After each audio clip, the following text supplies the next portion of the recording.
ಅಧ್ಯಕ್ಷರೇ, ಗಣ್ಯರೇ, ಅತಿಥಿಗಳೇ ಹಾಗೂ ವೇದಿಕೆಯ ಮುಂಭಾಗದಲ್ಲಿ ನೆರೆದಿರುವಂಥ ಎಲ್ಲ ಭಕ್ತ ಮಹಾಶಯರೇ, ಮಾತಾ ಭಗಿನಿಯರೇ, ಪುಟಾಣಿ ಮಕ್ಕಳೇ, ಎಲ್ಲರಿಗೂ ನನ್ನ ಪ್ರೀತಿಪೂರ್ವಕವಾದಂತಹ ನಮಸ್ಕಾರಗಳು.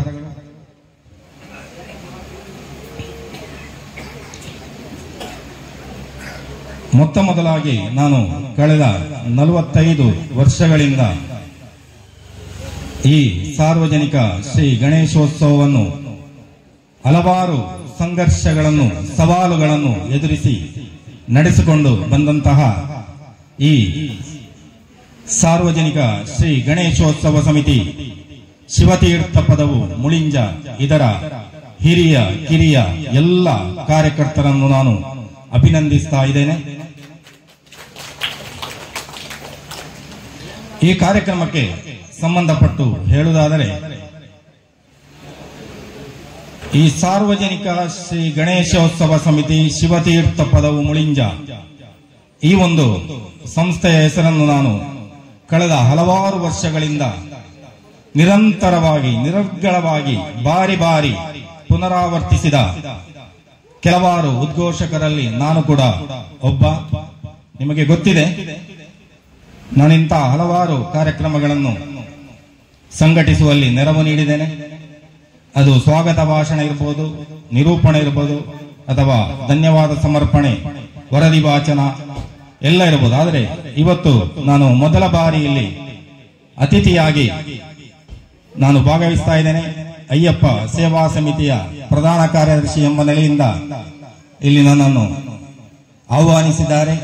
ಅದಕ್ಕೆ ಈ ಗಣೇಶನ ವಿಗ್ರಹವು 3ನೇ ದಿವಸ ವಿಸರ್ಜನೆಗೆ ಬರುವುದು ನಮ್ಮ ಮನೆಯ ಸಮೀಪ ಹನುಮಾನ್ ನಗರದ ಸಿಂಧು ಕಡಲ ಕಿನಾರೆಗೆ ಆಗಮಿಸುವಂತಹ ಸಂದರ್ಭದಲ್ಲಿ ಇದಕ್ಕೆ ನಾವು ಭವ್ಯವಾದ ಸ್ವಾಗತವನ್ನು ಮಾಡಿ ಅಲ್ಲಿ ದೀಪಾಲಂಕೃತಗೊಂಡಂತಹ ವಿಶೇಷವಾದ ವೇದಿಕೆ ಹಾಗೂ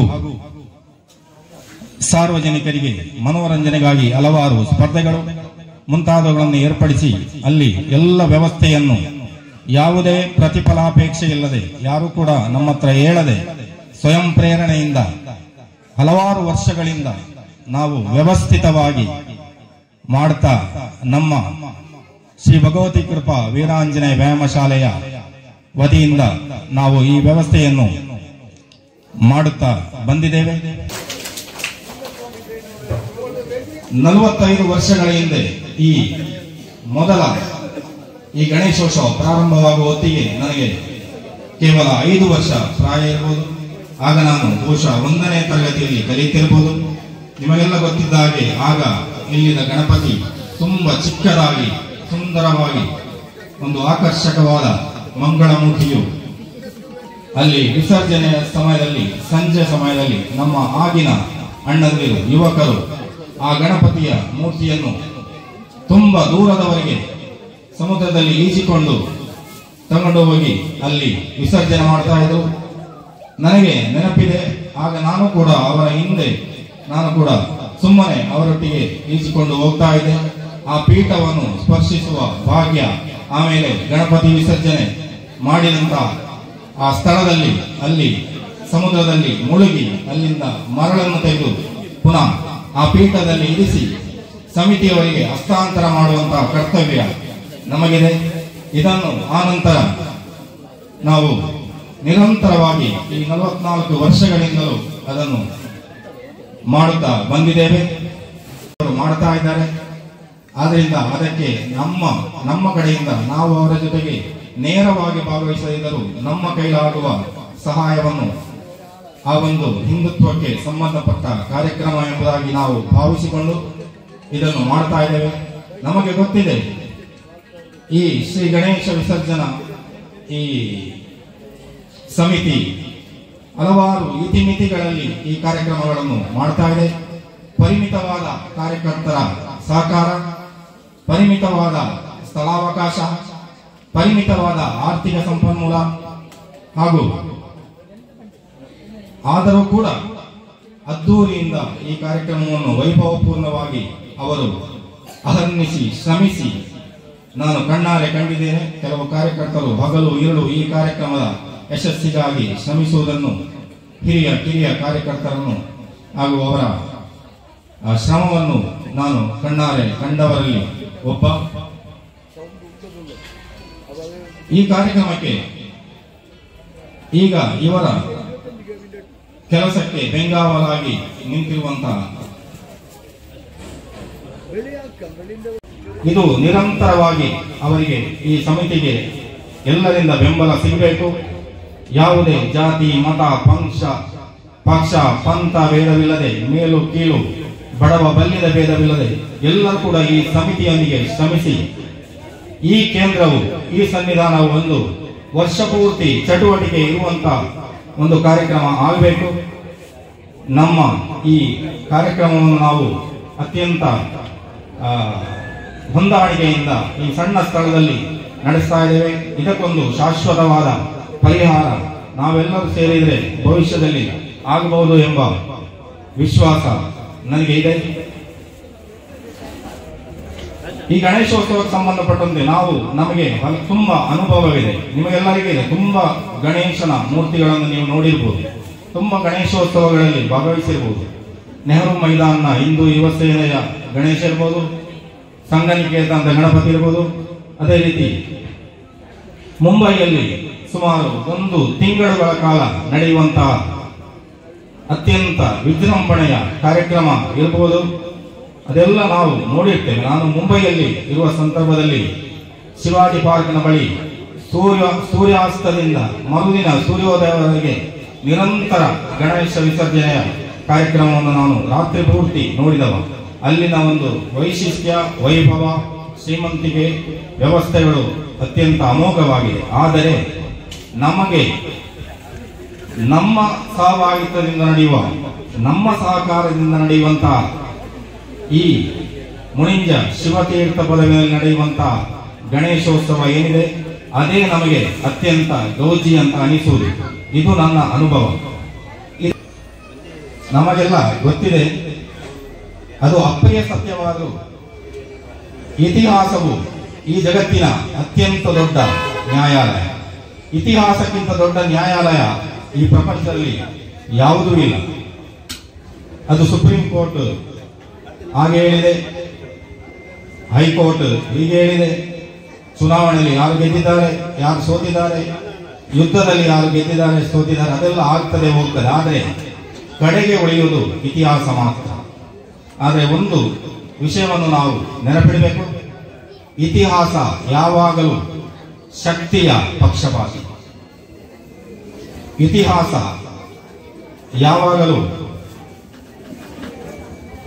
ಶಕ್ತಿಯ ಪರವಾಗಿ ನಿರ್ಣಯವನ್ನು ಕೊಟ್ಟಿದೆ. ಇತಿಹಾಸ ಯಾವಾಗಲೂ ಸತ್ಯ ಧರ್ಮದ ಪರವಾಗಿ ನಿರ್ಣಯವನ್ನು ಕೊಟ್ಟಿಲ್ಲ. ಇದು ಅತ್ಯಂತ ಅಪ್ರಿಯವಾದಂತಹ ಸತ್ಯ.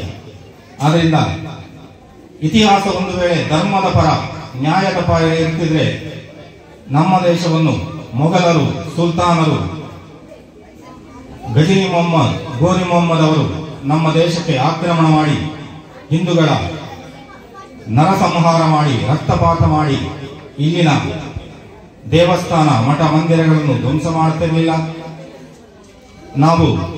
ಆಗಲೂ ಕೂಡ ನಾವು ಸತ್ಯದ ಪರ ಆಗಿದ್ದೇವೆ. ಆದರೆ ನಮ್ಮ ಹತ್ರ ಶಕ್ತಿ ಇರಲಿಲ್ಲ. ನಮ್ಮ ವೀರಶೂರ ರಾಜರುಗಳ ಕೂಡ ಇಲ್ಲಿ ಅವರ ಮೋಸದಿಂದಾಗಿ ಪೃಥ್ವಿರಾಜ್ ಚೌಹಾಣ್ ಇರ್ಬೋದು, ಮಹಾರಾಣಾ ಪ್ರತಾಪ್ ಇರ್ಬೋದು, ಅವರೆಲ್ಲ ಒಂದು ಮೋಸದಿಂದಾಗಿ ಅವರು ಸೋಲಲ್ಪಟ್ಟರು. ಕಾರಣ ಏನೆಂದರೆ ನಾವು ಶಕ್ತಿಗೆ ಒಂದು ಜಯ ಸಿಕ್ಕಿತು. ಆದ ಕಾರಣ ನಾವು ಯಾವಾಗಲೂ ನಮ್ಮ ತತ್ವ ಎಷ್ಟೇ ಸರಿಯಾಗಿರಲಿ, ಆ ತತ್ವ ಎಷ್ಟೇ ಉತ್ತಮವಾಗಿರ್ಬೋದು, ಆದರೆ ಅದನ್ನು ಬೆಂಬಲಿಸುವಂತಹ ಒಂದು ಶಕ್ತಿ ನಮ್ಮ ಜೊತೆ ಇಲ್ಲದಿದ್ದರೆ ಆ ತತ್ವಕ್ಕೆ ಯಾವುದೇ ಕವಡೆಯ ಕಿಮ್ಮತ್ತು ಇರಲಿಲ್ಲ. ಕಡೆದಾಗಿ ನನಗೆ ನನ್ನ ತಮ್ಮಂದಿರಾದಂತಹ ಯುವ ಸಮೂಹಕ್ಕೆ ನನಗೆ ಒಂದು ಕಿವಿ ಮಾತನ್ನು ಈ ಸಂದರ್ಭದಲ್ಲಿ ಹೇಳಲಿಕ್ಕೆ ಇಚ್ಛಿಸ್ತೇನೆ. ಹಿಂದೂ ಧರ್ಮಕ್ಕೆ ಯುವ ಶಕ್ತಿಯೇ ಒಂದು ಪ್ರಧಾನವಾದ ಶಕ್ತಿ. ಈ ಸಮಾಜಕ್ಕೆ, ಈ ದೇಶಕ್ಕೆ ಯುವ ಶಕ್ತಿಯಿಂದಲೇ ನಮ್ಮ ದೇಶದ ರಕ್ಷಣೆ ಸಾಧ್ಯ. ಆದ್ದರಿಂದ ಆ ಯುವ ಶಕ್ತಿ ದುಶ್ಚಟ, ದುರಾಭ್ಯಾಸವಿಲ್ಲದಂತಹ ಒಂದು ಯುವ ಶಕ್ತಿ ನಮಗೆ ಬೇಕು.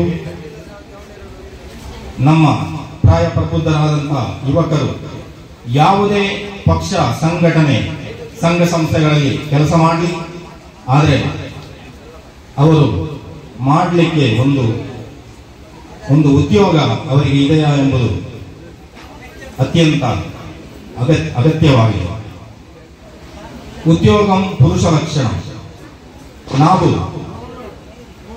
ಮನೆಗೆ ಒಂದು 100 ರೂಪಾಯಿ ಖರ್ಚಿಗೆ ಕೊಡಲು ನಮಗೆ ಆಗುವುದಿಲ್ಲ ಅಂದರೆ ನಾವು ಯಾವುದೇ ಸಂಘಟನೆಗಳಲ್ಲಿ, ಪಕ್ಷಗಳಲ್ಲಿ ಕೆಲಸ ಮಾಡಿ ಪ್ರಯೋಜನ ಇಲ್ಲ. ನಾನು ಯಾಕೆ ಹೇಳ್ತೇನೆ ಅಂದರೆ, ನಾನು ಕೆಲವು ವಿಷಯಗಳನ್ನು ಅಧ್ಯಯನ ಮಾಡಿದ ಕಾರಣ ಕಂಡುಕೊಂಡ ಸತ್ಯವನ್ನು ನಾನು ಹೇಳ್ತಾ ಇದ್ದೇನೆ. ದಯವಿಟ್ಟು ಯಾರು ಕೂಡ ತಪ್ಪು ತಿಳಿಬಾರದು. ನಮಗೆ ದೊಡ್ಡ ಕೆಲಸ ಸಿಗಬೇಕು ಹೇಳಿ ನಾವು ಮೈಗಳ್ಳತನದಿಂದ ನಿರುದ್ಯೋಗಿ ಆಗಿರ್ತೇವೆ. ಆದ ಕಾರಣ ಅದರಿಂದ ಅನೇಕ ನಮ್ಮ ಹಿಂದೂ ಸಮಾಜದ ಮೇಲೆ ಅನೇಕ ತೊಂದರೆಗಳು ಆಗ್ತಾ ಇದೆ. ಯಾಕೆಂದರೆ ಅವನು ಮನೆಯಲ್ಲಿ ತಂದೆ ತಾಯಿಗಳಿಗೆ ಒಬ್ಬ ಗೌರವ ಕೊಡದಂತಹ ವ್ಯಕ್ತಿ, ತಂದೆ ತಾಯಿಗೆ ನೆರವಾಗದ ವ್ಯಕ್ತಿ, ಒಬ್ಬ ಸಹೋದರಿಗೆ ಉತ್ತಮ ಸಹೋದರನಾಗಿ ಅವಳ ಕಲಿಕೆಯ ಬಗ್ಗೆ, ಅವಳ ಭವಿಷ್ಯದ ಬಗ್ಗೆ ಚಿಂತನೆ ಮಾಡದಂತಹ ವ್ಯಕ್ತಿ ಅವನು ಸಮಾಜ ಸೇವೆ ಮಾಡಿ ಅದರಿಂದ ಯಾವುದೇ ಪ್ರಯೋಜನ ಇಲ್ಲ. ಅದರಿಂದ ಏನಾಗ್ತದೆ ಅಂದರೆ, ಒಬ್ಬಳು ಸಹೋದರಿ ನನಗೆ ಜವಾಬ್ದಾರಿಯಿಂದ ನನ್ನನ್ನು ನೋಡುವಂತಹ ಒಬ್ಬ ಸಹೋದರಿ ಇಲ್ಲ ಎಂಬ ಕೊರಗಿನಿಂದ ಅವಳು ಕೊರಗ್ತಾಳೆ. ಅವಳು ದುಃಖದಿಂದ ನನ್ನ ಜವಾಬ್ದಾರಿ ತೆಗೆಯುವರು ಯಾರು ಇಲ್ಲ ಎಂಬುದಾಗಿ ಒಂದು ಅಸಹಾಯಕತೆಯಿಂದ ಅವಳು ಬೇರೆಯವರ ಆಕರ್ಷಣೆಗೆ ಗುರಿಯಾಗ್ತಾಳೆ. ಅದರಿಂದಲೇ ತುಂಬ ಅನಾಹುತಗಳು ನಮ್ಮ ಸಮಾಜದಲ್ಲಿ ನಡೆಯುತ್ತಾ ಇದೆ. ಆ ಸಂದರ್ಭದಲ್ಲಿ, ಅವಳ ಅಸಹಾಯಕತೆಯ ಸಂದರ್ಭದಲ್ಲಿ ಅವಳಿಗೆ ನಮ್ಮ ಶ್ರೇಷ್ಠವಾದ ಸಂಸ್ಕೃತಿ, ಧರ್ಮದ ಬಗ್ಗೆ ಅದೆಲ್ಲವೂ ಕೂಡ ಮರೆತು ಹೋಗ್ತದೆ. ಆದ್ದರಿಂದ ನಾವು ತರುಣರು ನಮ್ಮ ತಾಯಿ ತಂಗಿಯರ ಮಾನರಕ್ಷಣೆ, ಸಮಾಜದ ಶ್ರದ್ಧಾಬಿಂದುಗಳ ಹಿತರಕ್ಷಣೆಯನ್ನು ಚೆನ್ನಾಗಿ ಮಾಡ್ತಾ ಇದ್ದರೆ ಆ ಒಂದು ಸಮಾಜವನ್ನು ನಾವು ಜೀವಂತ ಸಮಾಜ ಅಂತ ಹೇಳ್ಬೋದು. ಅವರು ಒಂದು ವೇಳೆ ತಾಯಿ ತಂಗಿಯನ್ನು ನೋಡುವುದಿಲ್ಲ, ಮಕ್ಕಳನ್ನು ನೋಡುವುದಿಲ್ಲ, ಕನಿಷ್ಠ ಅವರ ಸ್ವಾರ್ಥಕ್ಕೆ ಬೇಕಾಗಿ ಆದರೂ ನಾನು ಒಂದು ಒಳ್ಳೆಯ ಉದ್ಯೋಗದಲ್ಲಿದ್ದರೆ ನನಗೆ ಒಂದು ಒಳ್ಳೆಯ ಕಡೆಯಿಂದ ನನಗೊಂದು ಮದುವೆ ಆಗಬೇಕಾದ್ರೆ ಹೆಣ್ಣು ಕೊಡ್ತಾರೆ, ಅಷ್ಟು ಆಲೋಚನೆ ಮಾಡಿ ಆದರೂ ಅವನಿಗೆ ಒಂದು ಸರಿಯಾದ ದಾರಿಯಲ್ಲಿ ನಡೆದರೆ ಅದರಿಂದ ಅವನು ತಡವಾಗಿ ಮದುವೆ ಆಗುವುದು. ನಮ್ಮ ಸಂಖ್ಯೆ ಹಿಂದೂ ಸಮಾಜದಲ್ಲಿ ನಮ್ಮ ಸಂಖ್ಯೆ ಏನಿದೆ, ನಾವು ಬಹುಸಂಖ್ಯಾತರೆನಿಸಿಕೊಂಡು ನಮ್ಮ ಸಂಖ್ಯೆಯು ತುಂಬ ಕಡಿಮೆ ಇದೆ. ಆದ್ದರಿಂದ ನಮ್ಮ ಯುವಕರು ಇದರ ಬಗ್ಗೆ ಗಮನ ಹರಿಸಿ ಈ ಸಮಾಜಕ್ಕೆ, ಹಿಂದೂ ಸಮಾಜಕ್ಕೆ ಶಕ್ತಿಯನ್ನು ತುಂಬುವಂತಹ ಕೆಲಸವನ್ನು ಮಾಡಬೇಕು. ನಾನು ವೈಯಕ್ತಿಕವಾಗಿ ಹೇಳುವುದಾದರೆ, ನಾವು 10 ಜನ ಮಕ್ಕಳು, ಎಲ್ಲರಿಗೂ ನಮ್ಮನ್ನು ಒಂಥರ ಅವಮಾನಿಸ್ತಾ ಇದ್ರು. ನಿಮಗೆ ಕ್ರಿಕೆಟ್ ಟೀಮ್ ಮಾಡ್ಬೋದು, ಫುಟ್ಬಾಲ್ ಟೀಮ್ ಮಾಡ್ಬೋದು, ಕಬಡ್ಡಿ ಟೀಮ್ ಮಾಡ್ಬೋದು. ಆದರೆ ನಾನು ಈಗ ಹೇಳಬಲ್ಲೆ, ನಮ್ಮ ಮನೆಯಲ್ಲಿ ನಮ್ಮ ಅಕ್ಕ ತಂಗಿಯರಲ್ಲಿ ಹಿಂದೂ ಸಮಾಜದ ಹಿತವನ್ನು ಬಯಸುವಂತಹ, ದೇಶಕ್ಕಾಗಿ ಮತವನ್ನು ಚಲಾಯಿಸುವಂತಹ ಕನಿಷ್ಠ 25 ಮಂದಿ ಮತದಾರರು ನಮ್ಮ ಮನೆಯಲ್ಲಿದ್ದಾರೆ. ನೀವು ಕೂಡ ಸುಮ್ಮನೆ ಆಲೋಚನೆ ಮಾಡಿ ನೋಡಿ, ನಿಮ್ಮ ಮನೆಯಲ್ಲಿ ಎಷ್ಟು ಮಂದಿ ಇದ್ದಾರೆ, ಆಗ ನಮ್ಮ ಸಾಮರ್ಥ್ಯ ಏನು, ನಮ್ಮ ದೌರ್ಬಲ್ಯ ಏನು ಎಂಬುದಾಗಿ ನಮಗೆ ಗೊತ್ತಾಗ್ತದೆ. ಆದ್ದರಿಂದ ನಾವು ಯಾವುದೇ ಸಂದರ್ಭದಲ್ಲಿ ನಾವು ಹೆದರದೆ, ಬದುಕೊಂದು ಯುದ್ಧವೆಂದು ಹೆದರಿ ಓಡಿ ಹೋಗುವವನು ವಿಧಿಯ ಬಾಯಿಗೆ ಆಹಾರವಾಗಿ ಸೋತು ಹೋಗುತ್ತಾನೆ. ಬುದ್ಧಿ ಎಂಬ ಗದೆಯನ್ನು ಧರಿಸಿ ಯುದ್ಧಕ್ಕೆ ಸನ್ನದ್ಧನಾದರೆ ಅವನಿಗೂ ಕೂಡ ವಿಧಿಯು ಒಲಿಯುತ್ತದೆ ಎಂಬುದಾಗಿ DBGಯವರು ಅವರ ಕಗ್ಗದಲ್ಲಿ ಹೇಳ್ತಾರೆ. ಬದುಕೊಂದು ಕದನವೆಂದಂಜಿ ಬಿಟ್ಟೋಡುವವನು ಹಿರಿಯ ಬಾಯಿಗೆ ಕವಳವಾಗದುಳಿಯುವನೇ ಎದೆಯನುಕ್ಕಾಗಿಸುತ್ತ ಮತಿಗದೆಯ ನೀ ಪಿಡಿದು ಎದುರು ಬಿಡಿಯೊಲಿಯುವ ಮಂಕುತಿಮ್ಮ ಎಂಬುದಾಗಿ ಹೇಳುತ್ತಾರೆ. ಎಲ್ಲರಿಗೂ ಶುಭವನ್ನು, ಈ ಕಾರ್ಯಕ್ರಮಕ್ಕೆ ಶುಭವನ್ನು ಕೋರಿದ ನನಗೆ ನೀಡಿದಂಥ ಆದರಾತಿಥ್ಯವನ್ನು ಎಲ್ಲ ಅಯ್ಯಪ್ಪ ಸೇವಾ ಸಮಿತಿಯ ಸರ್ವ ಸದಸ್ಯರಿಗೆ ಮತ್ತೊಮ್ಮೆ ಸಮರ್ಪಿಸುತ್ತಾ ನನ್ನ ಒಂದೆರಡು ಮಾತುಗಳನ್ನು ಈ ಮಹಾಗಣೇಶನ ಪಾದಾರವಿಂದಕ್ಕೆ ಸಮರ್ಪಿಸುತ್ತಾ ವಿರಮಿಸುತ್ತೇನೆ. ಒಂದೇ ಮಾತನ್ನು. ಧಾರ್ಮಿಕ ಸಭೆಯಲ್ಲಿ ಅಧ್ಯಕ್ಷತೆ ವಹಿಸಿದಂತ ಅಧ್ಯಕ್ಷರೇ, ಶ್ರೀ ಹರಿನಾಥ್ ಭಂಡಾರಿ ಮುಳಿಂಜರವರೇ, ಮುಖ್ಯ ಅತಿಥಿಗಳಾಗಿ ಬಂದಂತಹ ಈಗಷ್ಟೇ ನಮ್ಮಲ್ಲಿ ವಿಷಯಗಳನ್ನು ಹಂಚಿಕೊಂಡು ಈಗ ಹೊರಟಂತಹ ಶ್ರೀ ಸದಾಶಿವ ಉಳ್ಳಾಳ್ರವರೇ, ಶ್ರೀ ಭಾಸ್ಕರ್ ಕೆ ಕಾರ್ನವರ್, ಶ್ರೀ ಕೆಪಿ ನಾಬ ಐಲಾ, ಶ್ರೀ ಸದಾನಂದ ಶೆಟ್ಟಿ ಕುಂಟುಪಣಿ ಸಾರಿ. ಅದೇ ರೀತಿ ಈ ವೇದಿಕೆ ಮುಂಭಾಗದಲ್ಲಿ ಆಸೀನರಾಗಿರುವಂತಹ ನನ್ನ ಪ್ರೀತಿಯ ಸಹೋದರ ಸಹೋದರಿಯರೇ, ಮುದ್ದು ಪುಟಾಣಿ ಮಕ್ಕಳೇ, ಎಲ್ಲರಿಗೂ ನನ್ನ ಹೃತ್ಪೂರ್ವಕ ನಮಸ್ಕಾರಗಳು. ಮೊದಲಿಗೆ ಎಲ್ಲರಿಗೂ ಕೂಡ ಶ್ರೀ ಗಣೇಶೋತ್ಸವದ ಹಾರ್ದಿಕ ಶುಭಾಶಯಗಳು. ಈಗಷ್ಟೇ ಸದಾಶಿವಣ್ಣ ಹೇಳಿದ್ರು ಈ ಗಣೇಶೋತ್ಸವ ನಾವು ಯಾಕೆ ಸೆಲೆಬ್ರೇಟ್ ಮಾಡ್ತಿದೀವಿ ಅಂತ ಹೇಳಿ. ಈ ಗಣೇಶ ಬಂದದ್ದು ಹೇಗೆ ಅಂತ ಕೂಡ ನಮಗೆ ಕತೆ ಗೊತ್ತುಂಟು. ಆದ್ರೂ ಕೂಡ ಇಂಥ ಒಂದು ಸಂದರ್ಭದಲ್ಲಿ ಚಿಕ್ಕದಾಗಿ ಚುಟುಕಾಗಿ ನಾವು ಕತೆಗಳನ್ನ ಹೇಳಿದ್ರೆ ಆ ನಮ್ಮೊಟ್ಟಿಗೆ ಇರುವಂತಹ ಮುದ್ದು ಪುಟಾಣಿ ಮಕ್ಕಳಿಗೆ ತಲೆಗೆ ಹೋಗ್ತದೆ. ಅದನ್ನು ಕೂಡ ಅವರು ಮತ್ತೆ ಅವರ ಒಂದು ನೆಕ್ಸ್ಟ್ ಜನರೇಷನ್ ಆಗಿರ್ಬೋದು ಅಥವಾ ಅವರ ಫ್ರೆಂಡ್ಸ್ ಆಗಿರ್ಬೋದು, ಅವರ ಹತ್ರ ಅದನ್ನು ಶೇರ್ ಮಾಡ್ಕೊಳ್ತಾರೆ. ನಮ್ಮ ಒಂದು ಸಂಸ್ಕೃತಿಯ ಬಗ್ಗೆ ನಾವು ಮಕ್ಕಳಲ್ಲಿ ಹೇಳ್ತಾ ಇದ್ರೆ ಮಾತ್ರ ಮಕ್ಕಳ ತಲೆಯಲ್ಲಿ ಯಾವಾಗ್ಲೂ ಕೂಡ ಅದು ಉಳಿಲಿಕ್ಕೆ ಸಾಧ್ಯ ಇರುವಂತದ್ದು. ಈಗಾಗಲೇ ನಮಗೆ ಗೊತ್ತುಂಟು, ನಾವು ಹಲವಾರು ಕತೆಗಳಾಗಿರ್ಬೋದು ಅಥವಾ ಹಾಡುಗಳಾಗಿರ್ಬೋದು, ಆ ರೀತಿಯಲ್ಲಿ ಗಣೇಶ ಹೇಗೆ ಬಂದದ್ದು ಅಂತ ಹೇಳಿ, ಗಣೇಶನಿಗೆ ಯಾವ ರೀತಿ ಒಂದು ಜೀವ ಬಂದದ್ದು ಅಂತ ಹೇಳಿ ನಮಗೆ ಗೊತ್ತುಂಟು. ಆದ್ರೂ ಕೂಡ ಚಿಕ್ಕದಾಗ ಒಂದು ಚುಟುಕಾಗಿ ನಾನು ಹೇಳ್ತೇನೆ ಮಕ್ಕಳಿಗೋಸ್ಕರ. ಆಚಾರ ವಿಚಾರನ ನಮ್ಮ ಮಕ್ಕಳಿಗೆ ನಾವೇ ಕಲಿಸ್ಕೊಡ್ಬೇಕು. ಈಗ ಭಜನೆ ಮಾಡಿದ್ರು ಇಲ್ಲಿ, ಅದೇ ರೀತಿ ಮಕ್ಕಳಲ್ಲೂ ಕೂಡ ನಾವು ಭಜನೆ ಅಂತ ಹೇಳಿದ್ರೆ ಮಕ್ಕಳನ್ನ ಈಗ ಆಕ್ಚುಲಿ ಭಜನೆ ಯಾಕೆ ಮಾಡ್ತಿದ್ವಿ ಅಂತ ಹೇಳಿದ್ರೆ ಅದೊಂದು ರೀತಿಯ ಒಂದು ಮನಸ್ಸಿಗೆ ಒಂದು ನೆಮ್ಮದಿ ಆಗಿರ್ಬೋದು. ಅದೇ ರೀತಿ ಸೈಂಟಿಫಿಕ್ ನೋಡಿದ್ರೆ ಭಜನೆ ಹೇಳುವಾಗ ನಮ್ಮ ಒಂದು ಫೇಸಿನ ಒಂದು ಎಕ್ಸರ್ಸೈಸ್ ಆಗುವಂತದ್ದು. ಸೈಂಟಿಫಿಕ್ ಆಗಿ ನೋಡುವಾಗ ನಾವು ಯಾವುದೇ ಒಂದು ಕೆಲಸ ಮಾಡ್ತೀವಿ ಅಂತ ಹೇಳಿದ್ರೆ ಅದಕ್ಕೆ ಸೈಂಟಿಫಿಕ್ ಆದಂತ ರೀಸನ್ ಇದ್ದೇ ಇರುತ್ತೆ. ಸೊ ಇದನ್ನ ನಾವು ಮಕ್ಕಳಲ್ಲಿ ಸಂಜೆ, ಈಗ ನಾವು ಚಿಕ್ಕದಿರುವಾಗ ತಾಯಿ 6 ಗಂಟೆ ಆಗುವಾಗ ದೀಪ ಇಟ್ಟು ಅಲ್ಲಿ ನಮ್ಮನ್ನು ಕೂರಿಸಿ ನಮಗೆ ಭಗವದ್ಗೀತೆ ಹೇಳ್ಕೊಡ್ತಾ ಇದ್ರು, ಭಜನೆ ಹೇಳ್ಕೊಡ್ತಾ ಇದ್ರು, ಶ್ಲೋಕಗಳು ಹೇಳ್ಕೊಡ್ತಾ ಇದ್ರು. ಇಂದಿನ ಒಂದು ಕಾಲಘಟ್ಟದಲ್ಲಿ ತಂದೆ ತಾಯಿ ಎಲ್ಲರೂ ಕೂಡ ಬಿಸಿ ಶೆಡ್ಯೂಲ್ಸ್, ಮತ್ತೆ ಜಾಯಿಂಟ್ ಫ್ಯಾಮಿಲಿ ಎಲ್ಲ ಕಡಿಮೆ ಆಗ್ತಾ ಒಂದು ನಮ್ಮ ನ್ಯೂಕ್ಲಿಯರ್ ಫ್ಯಾಮಿಲಿ ಆಗ್ತಾ ಉಂಟು, ಸಿಂಗಲ್ ಫ್ಯಾಮಿಲಿ ಆಗ್ತಾ ಉಂಟು. ಹಾಗೆ ಮಕ್ಕಳಿಗೂ ಕೂಡ ಈಗ ಮೊಬೈಲ್, ಈ ಕೊರೋನಾ ಬಂದ ನಂತರ ಮೊಬೈಲ್ ಕೊಟ್ಟು ಮೊಬೈಲ್ಗೆ ಮಕ್ಕಳು ಅದರಲ್ಲಿ ಅಡಿಕ್ಟ್ ಆಗಿದ್ದಾರೆ. ಸೊ ಯಾವುದೇ ಸಂದರ್ಭದಲ್ಲಿ ಈಗ ಮದ್ವೆಗೂ ಹೋಗ್ಲಿ ಒಂದು ಪ್ರೋಗ್ರಾಮ್ಗೆ ಹೋಗ್ಲಿ ಮಕ್ಕಳಿಗೆ ಮೊಬೈಲ್ ಬೇಕು. ಮೊಬೈಲ್ ಕುತ್ಕೊಂಡು ನೋಡ್ತಾ ಇದ್ರೆ ಅದು ನಮ್ಗೆ ಕೂಡ ಒಂದು ಖುಷಿ. ಮಕ್ಕಳ ಕೈ ಮೊಬೈಲ್ ಕೊಟ್ಟರೆ ನಮ್ಮ ರಗಳಿಗೆ ಬರುದಿಲ್ಲ ಅಂತೇಳಿ ನಾವು ಮಾಡೋ ಕೆಲಸ ಅಂದ್ರೆ ಮೊಬೈಲ್ ಕೊಡುವಂಥದ್ದು. ಮೊಬೈಲ್ ಅಲ್ಲಿ ಎಷ್ಟು ಒಳ್ಳೆ ಕೆಲಸ ಉಂಟು ಅಷ್ಟೇ ಕೆಟ್ಟದ್ದು ಕೂಡ ಉಂಟು. ಒಳ್ಳೆದನ್ನ ಮಕ್ಕಳಿಗೆ ಹೇಳ್ಕೊಡ್ಬಹುದು. ನಾವೀಗ ಏನು ಕಲಿಬೇಕು ಅಂತಿದ್ರು ಕೂಡ ಈಗ ಮೊಬೈಲ್ ಯೂಸ್ ಮಾಡಿ ನಾವು ಕಲಿಬಹುದು. ಒಂದು ಅಡಿಗೆ ಆಗಿರ್ಬೋದು, ಟೈಲರಿಂಗ್ ಕೆಲಸ ಆಗಿರ್ಬೋದು, ಶ್ಲೋಕಗಳಾಗಿರ್ಬೋದು, ಪದ್ಯಗಳಾಗಿರ್ಬೋದು, ಭಜನೆ ಆಗಿರ್ಬೋದು, ಎಲ್ಲ ಕೂಡ ಮೊಬೈಲ್ ಅಲ್ಲಿ ಉಂಟು. ಆದ್ರೆ ನಾವು ಅದನ್ನು ಯೂಸ್ ಮಾಡುವ ರೀತಿಯಲ್ಲಿ ಅದೊಂದು ನಮ್ಮ ಕೈಯಲ್ಲಿ ಇರುವಂತದ್ದು. ಅದೇ ರೀತಿ ಮಕ್ಕಳಿಗೆ ಕೂಡ ಅದರಲ್ಲಿ ಅವ್ರಿಗೆ ಟೈಪಿಂಗ್ ಮಾಡ್ಲಿಕ್ಕೆ ಹೇಳ್ಕೊಡ್ಬೋದು, ಅಥವಾ ಸಾಂಗ್ ಹಾಕಿಕೊಟ್ಟು ಸಾಂಗ್ ಕಲಿರಿ ಅಂತ ಹೇಳ್ಬೋದು. ಇವಾಗ ಯಾವ ರೀತಿ ಅಂತ ಹೇಳಿದ್ರೆ ಬೆಳಿಗ್ಗೆ ಎದ್ದ ಕೂಡಲೇ 5:30 ಗಂಟೆಗೆ ಭಗವದ್ಗೀತಾ ಕ್ಲಾಸ್ ಸ್ಟಾರ್ಟ್ ಆಗುತ್ತೆ. ಆನ್ಲೈನ್ ಲಿಂಕ್ ಕೊಡ್ತಾರೆ, ನಾವು ಅವರ ಲಿಂಕ್ಗೆ ಜಾಯಿನ್ ಆದ್ರೆ ಭಗವದ್ಗೀತಾ ಶ್ಲೋಕ ಹೇಳ್ಕೊಡ್ತಾರೆ. 6:30 ಆಗುವಾಗ ಯೋಗ ಕ್ಲಾಸ್ ಮಾಡಿಸ್ತಾರೆ, ಡ್ಯಾನ್ಸ್ ಕ್ಲಾಸ್ ಉಂಟು. ನಮಗೆ ಫಿಟ್ನೆಸ್ ಡ್ಯಾನ್ಸ್ ಬೇಕಾದ್ರೆ ನಾವು ಎಲ್ಲ ಆನ್ಲೈನ್ ಅಲ್ಲಿ ಮಾಡುವಂತಹ ಕೆಲಸಗಳು. ಸೊ ಜನಗಳ ಒಂದು ಸಂಪರ್ಕ ನಮಗೆ ಕಡಿಮೆ ಆಗ್ತಾ ಬರ್ತಾ ಇರೋದು ಈ ಟೆಕ್ನಾಲಜಿಗಳಿಂದ. ಈ ಟೆಕ್ನಾಲಜಿ ಎಷ್ಟು ದೊಡ್ಡ ಮಟ್ಟಿಗೆ ಹೋಗ್ತಾ ಉಂಟೋ ಅಷ್ಟೇ ನಮ್ಮ ಒಂದು ಸಂಪರ್ಕಗಳು, ಜನಗಳೊಟ್ಟಿಗೆ ಇರುವಂತಹ ಸಂಪರ್ಕಗಳು ತುಂಬಾ ಕಡಿಮೆ ಆಗ್ತಾ ಬರ್ತಾ ಉಂಟು. चरणं भवभयहरणं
बोल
ಸಂಪದಗಳೆಲ್ಲ ದೇವರು ಕೊಟ್ಟಾನು ದೇವರು ಕೊಟ್ಟಾನು ದೇವರು ಕೊಟ್ಟಾನು ಕೊಟ್ಟಾನು ಕೊಟ್ಟಾನು ಸಾವಧಾನಕ್ಕೆ ನಿರ್ಮಲವೇ ಮನವೇ ಸಾವಧಾನಕ್ಕೆ ನಿರ್ಮಲವೇ ದೇವರು ಕೊಟ್ಟನು ಕೊಟ್ಟನು ಕೊಟ್ಟನು ಕೊಟ್ಟನು ಕೊಟ್ಟಾನು ದೇವರು ಕೊಟ್ಟನು ಕೊಟ್ಟನು ಕೊಟ್ಟನು ಕೊಟ್ಟನು ಕೊಟ್ಟಾನು ದೇವರು ಕೊಟ್ಟನು ಕೊಟ್ಟನು ಕೊಟ್ಟನು ಕೊಟ್ಟಾನು ದೇವರು ಕೊಟ್ಟನು ಕೊಟ್ಟನು ಕೊಟ್ಟನು ಕೊಟ್ಟನು ಕೊಟ್ಟಾನು ಶ್ರೀ ಹರಿ ಕೊಟ್ಟಾನು ಕೊಟ್ಟಾನು ಕೊಟ್ಟಾನು ಶ್ರೀ ಹರಿ ಕೊಟ್ಟಾನು ಕೊಟ್ಟಾನು ಕೊಟ್ಟಾನು ಹರಿ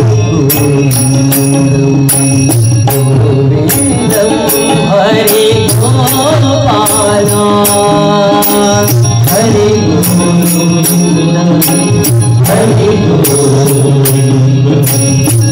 ಗೋವಿಂದಂ ಹರಿ ಗೋಪಾಲ ಹರಿ ಗೋವಿಂದಂ ಹರಿ ಗೋವಿಂದಂ ಗೋವಿಂದಂ ಹರಿ ಗೋಪಾಲಂ ಹರಿ ಗೋವಿಂದಂ ಹರಿ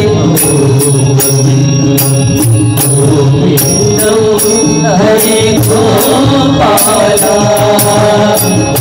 ನಮೋ ನಾರಾಯಣ ಜಯ ನಾರಾಯಣ ಹರೇ ನಾರಾಯಣ ನಮೋ ನಮೋ ನಾರಾಯಣ ನಮೋ ನಾರಾಯಣ ಜಯ ನಾರಾಯಣ ಹರೇ ನಾರಾಯಣ ನಮೋ ನಮೋ ನಾರಾಯಣ ಹರಿ ಗೋವಿಂದಂ ಹರಿ ಗೋವಿಂದಂ ಗೋವಿಂದಂ ಹರಿ ಗೋಪಾಲ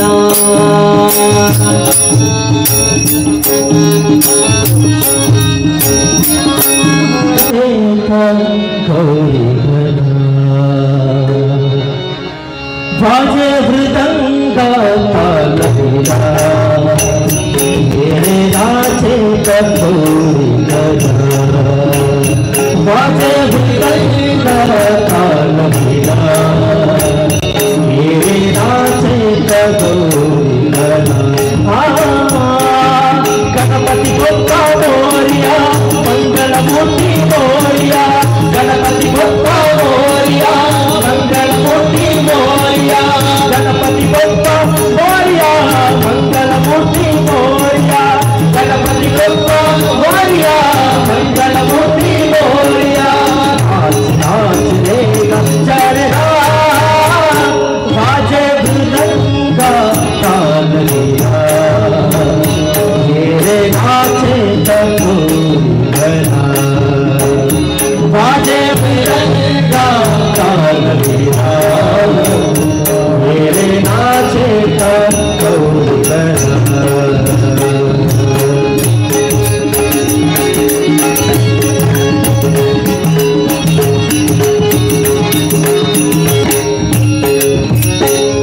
पाए तांडुला कुंकुर माला एही कुंकुरा फूलड़ी माला पाए तांडुला कुंकुर माला एही कुंकुरा फूलड़ी माला सदा हावेरे तव चाला सदा हावेरे तव चाला देहि आनंद गौरी पाला देहि आनंद गौरी पाला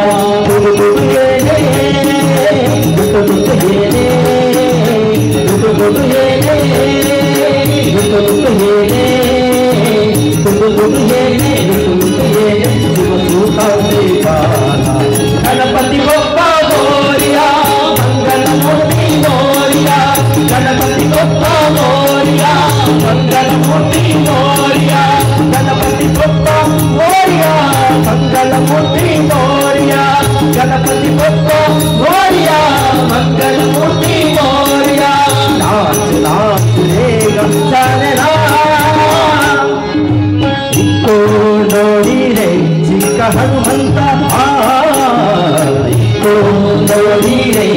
ಕೃಷ್ಣ ಹನುಮಂತ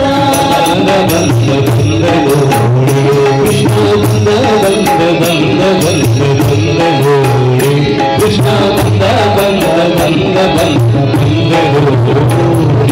ಬಂದ ಕೃಷ್ಣ ಚಂದ್ರದಿಂದ ಬಂದ ನೋಡೆ ಕೃಷ್ಣ ಬಂದ ನೋಡೆ ಕೃಷ್ಣ ಚಂದ್ರದಿಂದ ಬಂದ ನೋಡೆ ಕೃಷ್ಣ ಬಂದ ನೋಡೆ ಕೃಷ್ಣ ಚಂದ್ರದಿಂದ ಬಂದ ನೋಡೆ ಕೃಷ್ಣ ಬಂದ ನೋಡೆ ಕೃಷ್ಣ ಚಂದ್ರದಿಂದ ಬಂದ ನೋಡೆ ಕೃಷ್ಣ ಬಂದ ನೋಡೆ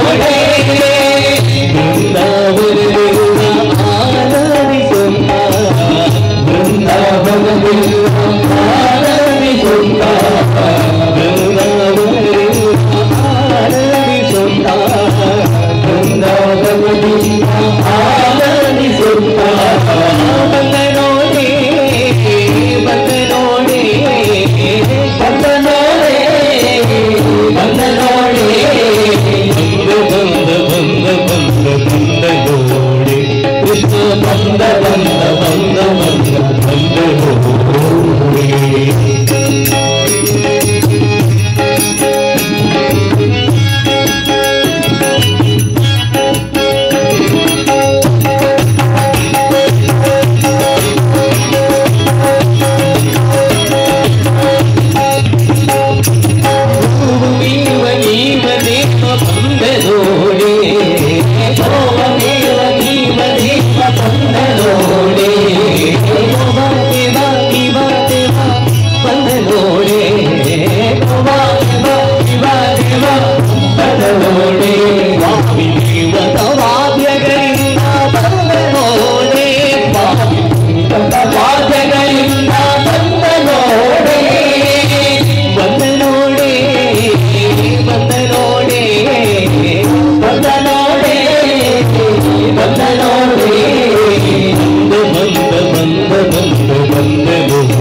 you.